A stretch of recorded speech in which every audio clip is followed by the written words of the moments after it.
Bonjour et bienvenue à ce nouvel épisode des Stratégistes. Aujourd'hui, je reçois Geneviève Pellerin, conseillère aux entreprises pour l'économie du savoir. Nous allons aborder des sujets tels que les subventions et l'innovation au sein des entreprises. Pour ne pas manquer nos prochains épisodes, n'oubliez pas de vous abonner à notre chaîne et sur ce, bon podcast.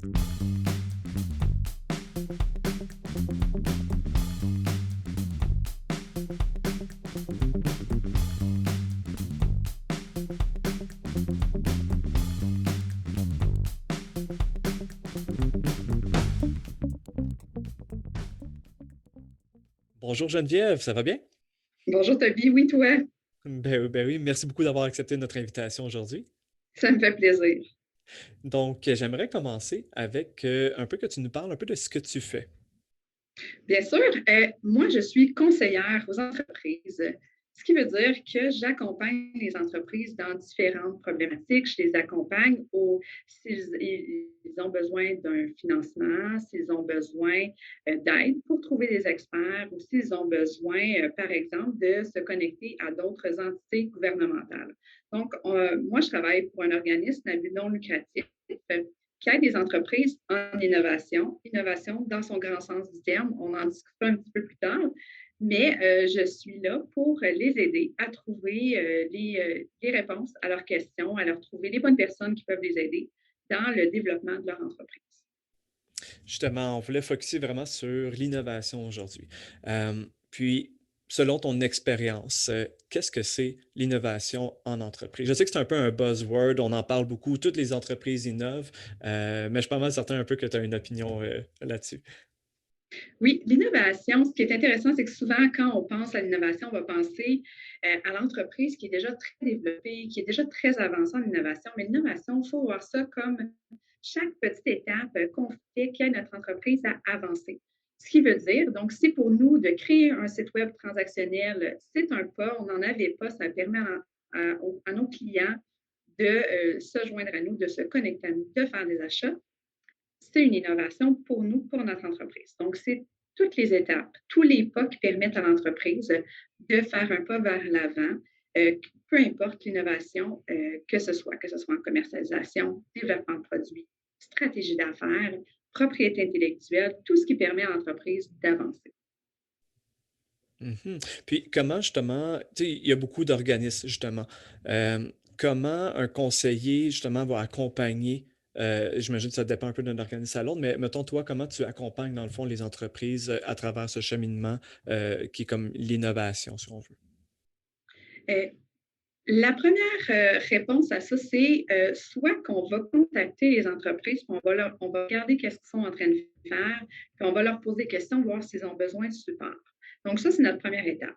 Parfois, les entreprises viennent à nous, ils savent déjà ce sur quoi elles veulent être accompagnées. Donc, ça dépend vraiment où en est l'entreprise dans son cheminement.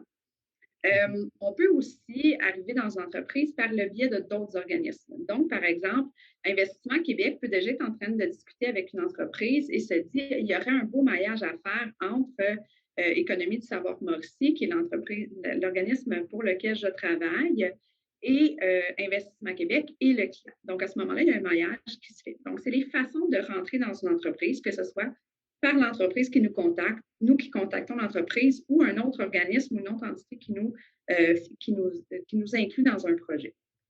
Mhm. Après ça, ce qu'on fait, c'est qu'on discute avec l'entreprise, on leur demande où ils en sont dans leur projet, qu'est-ce qu'ils sont en train de faire, et là, on fait de la sensibilisation principalement. Donc, si par exemple, ils nous disent qu'ils sont en train de choisir un logiciel pour que la machinerie communique ou pour faire communiquer différents départements ensemble. Donc, ça serait probablement un ERP qui serait recherché à ce moment-là. Ben, on va leur faire de la sensibilisation. On va les inviter à faire les bonnes analyses, par exemple, de contacter un expert neutre qui vont faire un diagnostic avec eux pour choisir le bon logiciel pour eux. Parce que souvent, quand on fait affaire avec un consultant externe, il va travailler pour une entreprise privée, il va déjà avoir un billet, il va déjà avoir une intention derrière de vendre une compagnie plutôt qu'une autre. Donc, si on fait affaire avec une entité neutre, donc souvent des centres de recherche, des centres de transfert de technologie qui sont associés avec les cégeps, eux peuvent faire des analyses, des diagnostics et accompagner l'entreprise pour faire un choix qui va être neutre et éviter souvent des mauvaises surprises. Donc, c'est pas rare qu'on peut voir des entreprises qui vont faire l'implantation d'un deuxième ou troisième ERP parce qu'ils n'ont pas fait leur démarche adéquatement avant ou se sont laissés influencer par un représentant ou un autre. Donc, c'est le genre d'accompagnement qu'on fait, c'est de dire qu'est-ce qui se passe dans votre entreprise? Quelles seraient les options pour vous faire avancer ou quelles sont les choses que nous, on voit que vous n'avez pas pensé? Donc, par exemple, la propriété intellectuelle, entre autres, de dire, vous possédez une entreprise, donc vous savez que vous ne possédez pas cette marque-là. Hein, parce que souvent, la croyance, c'est de dire, j'ai enregistré mon entreprise au registre des entreprises, donc je possède la marque, mais c'est faux. Il faut faire une OK. demande officielle à l'Office de la protection, donc à l'OPIC, pour pouvoir posséder une marque en bonne et due forme. Donc, ces choses-là, cette sensibilisation-là, on la fait avec les entreprises. Par curiosité, qu'est-ce que ça fait lorsque justement c'est quoi un peu les conséquences que ça peut avoir de ne pas posséder la marque? Par exemple, on pourrait recevoir des avis légaux de cesser de produire un produit. On pourrait être accusé de faire de la contrefaçon de marque. Donc, ça peut avoir des conséquences importantes. Là, vous vous lanceriez dans une démarche de prouver que vous utilisez cette marque-là depuis plus longtemps que l'autre entreprise, que vous avez un droit. Donc, il y a des conséquences légales, il y a des frais qui sont associés à ça et c'est un long processus vers lequel l'entreprise se lancerait pour faire valoir son droit versus déposer une marque qui est un processus qui n'est pas très long en termes de dépôt. Donc, on choisit notre marque, on choisit les catégories sur lesquelles on va déposer, on fait produire le document par un expert qui, lui, va faire notre dépôt. Ce processus-là est très peu coûteux. Donc, on parle peut-être 1 000, 2 000 dépendamment le nombre de catégories ou de marques qu'on veut déposer, le nombre de pays. On va avoir une taxe aussi à payer une fois que c'est approuvé. Mais cette taxe-là, on parle de 400 pour la première catégorie, une centaine de dollars pour les suivantes. Mais ça, c'est payable au 10 ans. Donc, pour un processus qui peut-être va coûter 2 000 2 500 on peut s'éviter des mauvaises surprises, de se retrouver en contrefaçon ou d'être obligé de changer de marque, tout simplement. Ce qui arrive régulièrement. Tous les mois, on reçoit des entreprises qui nous posent des questions sur la propriété intellectuelle. On vérifie, on fait des démarches, puis au final, bien, et malgré qu'ils aient commencé leur commercialisation, ils se doivent de retourner en arrière et recommencer leur travail, de choisir une nouvelle marque.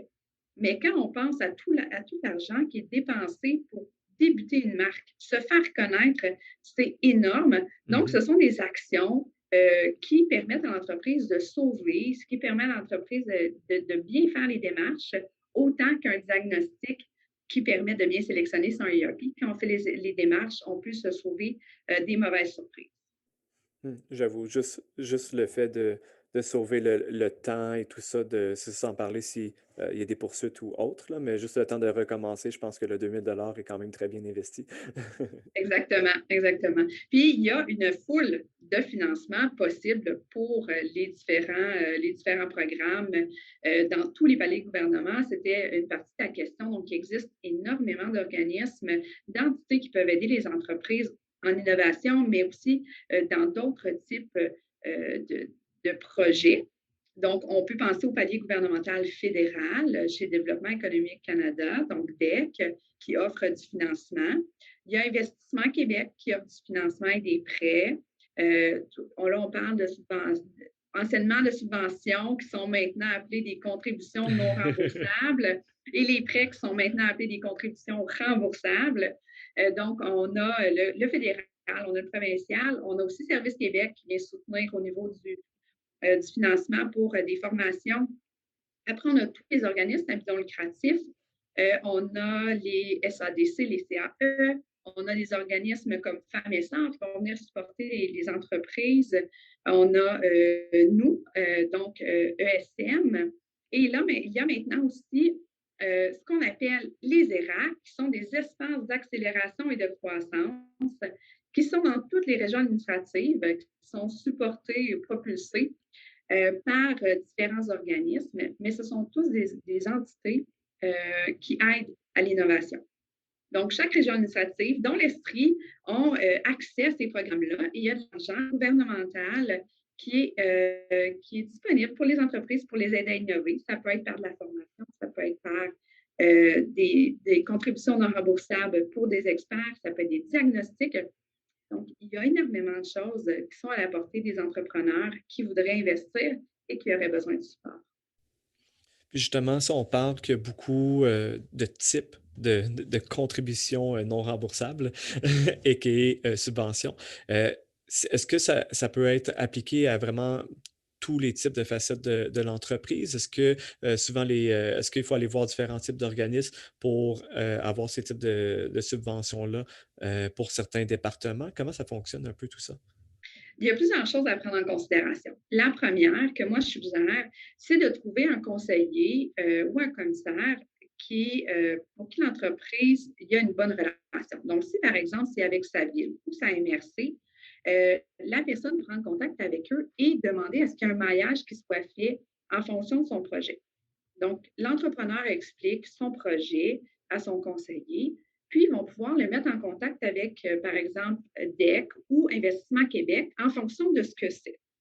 Euh, il y a plusieurs choses à prendre en considération. La première, la valeur du projet. Parce que chaque entité va avoir une valeur de projet maximale sur laquelle ils peuvent financer. Par exemple, nous, on va prendre jusqu'à une valeur de projet de 30 000 mais si on pense à Investissement Québec, ils peuvent aller à des projets qui sont d'une valeur de 250 000. Donc, ça dépend toujours de l'entité, le projet et le but de ce projet-là. Ensuite, le pourcentage de contribution va avoir un impact aussi. Donc, il y a des programmes comme les nôtres, on peut être à 25 de contribution non remboursable, 45 on a des programmes qui sont plus élevés encore, mais chaque entité a un pourcentage de contribution non remboursable qui va être différent. Et il y a un autre élément à prendre en considération, c'est qu'on peut jumeler, et des fois non, certains programmes.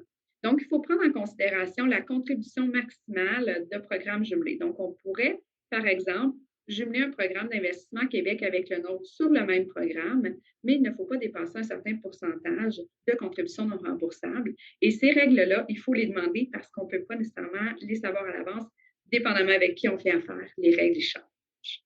OK. OK. Puis, justement, est-ce qu'il y a, ce serait quoi, mettons, le meilleur moyen d'être au courant de qu'est-ce qui... Parce que ces subventions ou contributions non remboursables, ça varie, tu sais, c'est pas tout le temps les mêmes. J'imagine qu'il y en a des nouveaux, il y a des nouveaux programmes qui sortent et tout ça. Euh, c'est quoi le meilleur moyen d'être au courant de ça, savoir qu'est-ce qui sort de pas passer à côté d'une subvention qui pourrait être pertinente pour notre entreprise? Le meilleur moyen, c'est vraiment d'être en contact avec les gens du développement économique. Donc, d'avoir un conseiller chez DEC, d'avoir un conseiller chez Investissement Québec, ou encore d'avoir un bon conseiller avec lequel on travaille qui, lui, est au courant des différents programmes. C'est un petit peu plus rare, mais ça existe. Sinon, si on conserve une bonne relation avec tous les entités, tous les types de, de paliers gouvernementaux et les organismes, quand ils vont avoir des programmes qui vont sortir et qui savent que l'entreprise a des projets dans ce sens-là, ça va être facile pour eux de les appeler, de dire hey, on a reçu un nouveau type de programme, des nouvelles subventions, on peut venir vous aider avec le projet que vous avez en cours. Donc, de communiquer nos projets aux différents organismes, aux différents paliers, c'est la clé pour qu'ils nous appellent, qu'ils nous mettent en contact et qu'on puisse être au courant. Je donne un exemple. Récemment, les SADC et CAE ont reçu des fonds qui devaient débourser rapidement. Donc, ils ont reçu des contributions non remboursables assignées dans les 2 semaines qui suivaient et que les dépenses devaient être faites moins d'1 mois plus tard. Donc, ce qui veut dire que c'est un très court laps de temps. On parle d'1 mois et demi où on choisissait les projets devaient être soumis, les contrats devaient être signés et on devait avoir payé les montants. Mais si on n'est pas en contact avec ces gens-là, on ne sait pas et on a passé à côté d'une chance. C'est un programme où on peut aller chercher de 80 à 100 du projet qui est financé Quand même. Avec pour une une valeur valeur de projet maximale. d'à peu près 30 000. OK. D'à peu près Quand même 30 bien. 000 parce que, encore là, ça dépendait de chaque SADC, de chaque CAE pour choisir les règles de ce programme-là. Mais si on n'est pas en contact, si on n'a pas ces liens-là, on passe à côté de très belles opportunités de financement. Est-ce que c'est souvent comme ça, que ce soit le délai soit très court ou la norme, c'est plus, tu sais, le délai, y a-t-il un peu une norme? Est-ce qu'il faut toujours être un peu rapide ou se garder un peu un projet qu'on peut voir si une subvention va être pertinente pour ça? Comment ça fonctionne? Ça dépend de la situation économique. Donc, cette année, à cause de la pandémie, il y a eu beaucoup d'initiatives de ce genre, dont il fallait être à l'affût, puis c'était très rapide les délais pour recevoir le financement et faire le projet. Par contre, normalement, les délais sont un petit peu plus longs. Dépendamment, chaque palier, chaque organisme, on doit soumettre le projet, il doit être évalué par une entité, par un groupe, avant de savoir combien on peut être financé et à quel montant. OK. Euh, Normalement, quand on fait ces démarches-là, il faut prévoir du temps pour déposer, pour l'acceptation. On peut prévoir 3 mois facilement. Des organismes comme la nôtre, on est plus régional, on est plus petit, donc nous, on est capable là, d'avoir des réponses plus rapides, mais il faut savoir que chaque palier gouvernemental, chaque entité, chaque organisme ont des subventions maximum pour l'année. Donc, ils ont une enveloppe budgétaire et ils vont décider de quelle façon ils la disposent. Donc, une fois qu'il n'y a plus d'argent, souvent, il y aura plus de possibilité d'aide pour cette année financière-là. Donc, c'est important d'être en contact encore une fois pour savoir à quel moment soumettre le projet pour pouvoir bénéficier au maximum des enveloppes budgétaires disponibles. Je comprends. Puis, justement, parlant de un petit arrêt sur la pandémie, euh, est-ce que tu as vu un peu des changements dans ton travail? Comment ça que l'innovation est abordée? Comment ta relation justement de ce côté-là avec les entreprises ont changé? Est-ce que ça a eu un impact en termes général ou c'est déjà revenu un peu à la normale? Je dirais que la normale ne nous a jamais quittés de notre côté. On pensait que c'était pour ralentir, mais au contraire, les entreprises qui étaient prêtes à innover, qui se cherchaient du temps avant, en avaient. Et les entreprises pour qui la croissance continuait, il y avait besoin d'aide pour Mhm. pouvoir supporter la croissance qu'ils vivaient. Donc, le travail a vraiment resté assez stable de notre côté. Ce qu'on a vu, c'est surtout les types de projets qui sont arrivés. Donc, entre autres, la cybersécurité, les attaques sont devenues de plus en plus fréquentes. Donc, nos OK. projets en cybersécurité ont augmenté énormément cette année. L'intérêt pour ça a augmenté énormément. Et c'est sorti dans les journaux de manière pratiquement hebdomadaire où il y avait des attaques. Donc, les gens ont été sensibilisés par la réalité. Puis, je dirais que c'est un peu plus de cette façon-là que notre quotidien a changé. Les gens cherchaient à se protéger au niveau cybersécurité. Est-ce que tu crois que c'est justement la pandémie qui a créé les situations qui fait que justement les personnes, les entreprises, mettons, elles recevaient plus de cyberattaques? En fait, c'est qu'il y avait plus d'opportunités vu le télétravail. Les gens étaient à distance, Mm.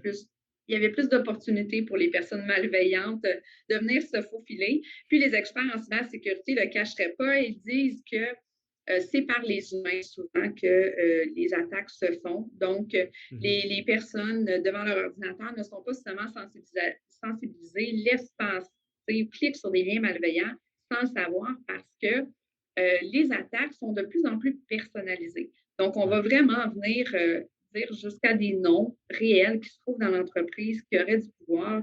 Donc, les lettres, les courriels sont très personnalisés. C'est facile de s'y méprendre. Les logos sont mis. On est loin là, des attaques de l'époque où il y avait des fautes d'orthographe, des formulations mal traduites, ce genre de choses-là. Donc, on est vraiment dans le personnalisé, on est dans le crédible. Donc, il faut être très vigilant et c'est souvent par là que ça va rentrer. Donc, en étant en télétravail, les personnes malveillantes avaient un peu plus de. Mhm, je vois. Puis si on retourne maintenant à l'innovation, est-ce que tu as un peu des histoires pour nous à succès un peu de l'innovation, que tu as vu des entreprises, que ça leur a apporté vraiment des belles opportunités d'affaires ou des développements d'entreprise? En fait, l'innovation, et je reviens dans mes premières phrases, l'innovation, c'est vraiment chaque petit pas que l'entreprise fait. Et je trouve que souvent, on a tendance à se comparer au meilleur.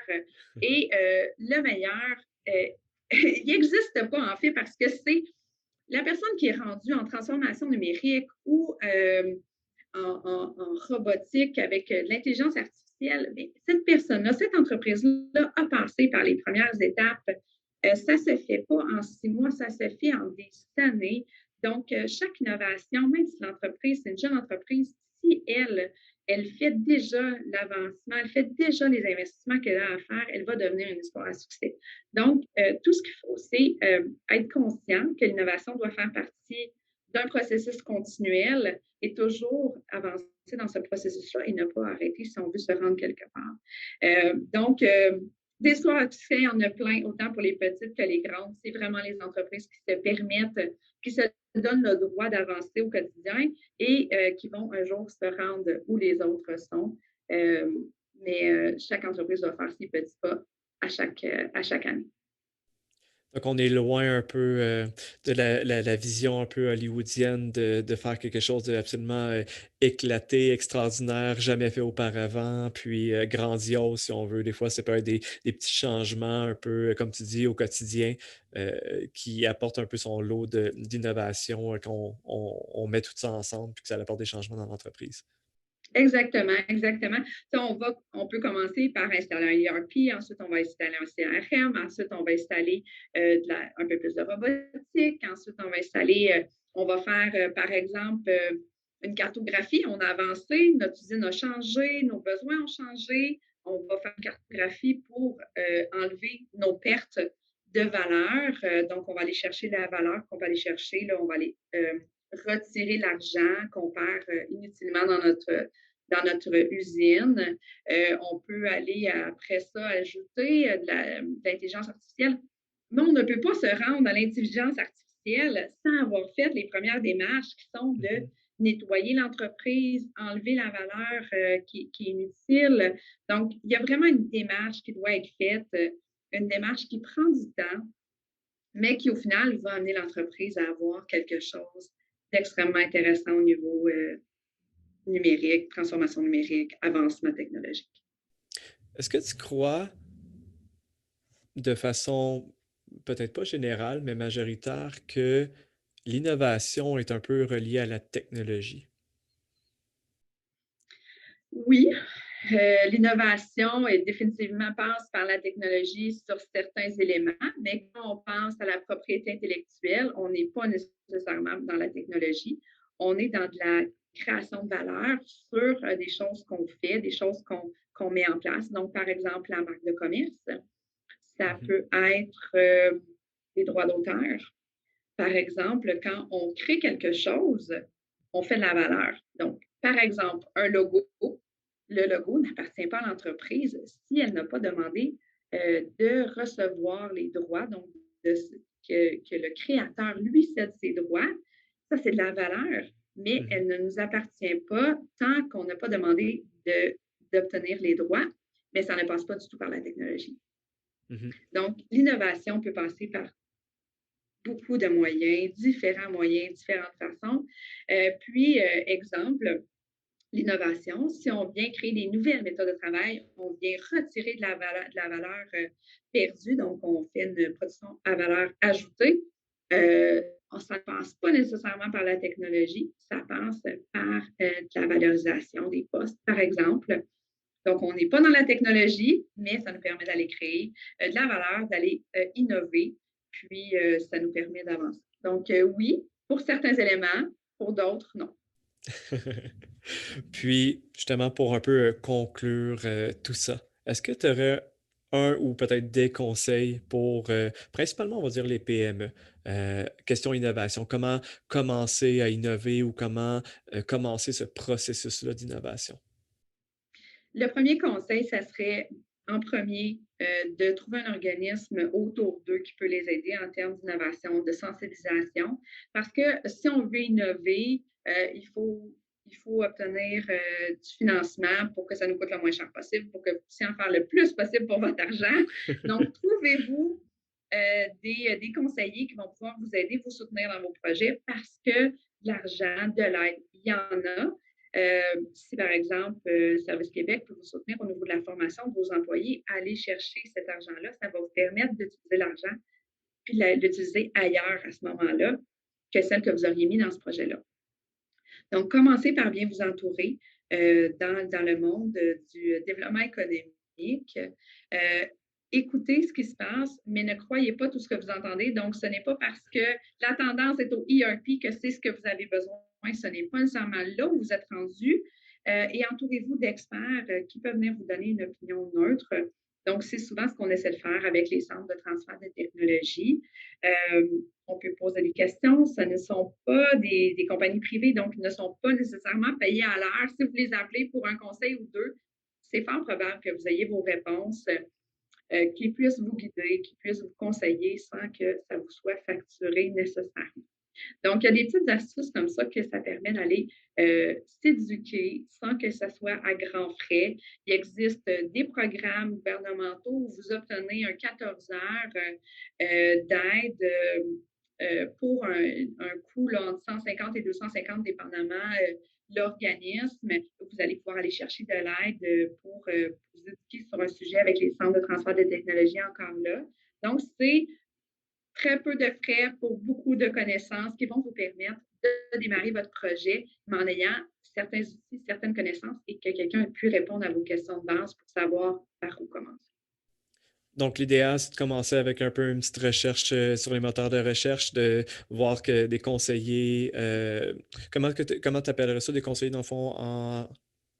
Mais si vous cherchez par les paliers gouvernementaux, DEC, Mhm, Investissement Québec, les villes, les MRC, souvent on oublie les MRC, mais les MRC ont des conseillers, les mhm. SADC, les CAE, prenez le temps de parler à ces gens-là, vous allez savoir qu'est-ce qui existe. Parlez-leur de vos projets, ils vont pouvoir vous dire qu'est-ce qui existe dans votre secteur, puis ils vont pouvoir vous guider vers les bonnes personnes à ce moment-là.